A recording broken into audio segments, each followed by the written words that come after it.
for definition's sake, ito po isang sistema ng money management kung saan ang income natin, pakatanggap, ay hinihiwalay po natin sa 7 jars. Okay, or 7 accounts. At bawat isang account o bawat isang jar, meron siyang sariling purpose o layunin. Okay, na-share ko na po yan sa GMA, iba't ibang mga avenues na i-share ko na. Ito po yung dati kong jar. Noon talagang literal na meron akong jar. Okay? So, yan po yung mga pangalan nun. Iisa-isahin po natin yan. Pero kwento muna bago ko ituro. So, paano po ba ako natuto, no, na maging isang money manager, maging steward? So, ano bang mga nilagay mo dito, babe? Okay. So, nakilala niyo po ako bilang beauty queen, ano?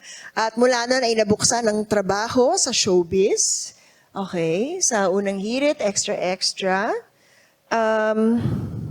Pero bago po niyan, actually, natuto ako sa mga magulang ko. Kasi yung mga gulang ko, bata pa lang ako, tinuturuan na ako noon mag-ipon ng pera. So, 10% sinasabi nila, lagi kong itabi pag meron akong allowance na natatanggap, or pag tumutuno ako sa bahay, binibigyan nila ako ng konting paabot-abot, o kaya pag Pasko, laro ka ng kanta ka, o kaya play ka ng piano, so yung mga ninong-ninang, mag-aabot ng 20-20, 50, yun, iniipon ko yun.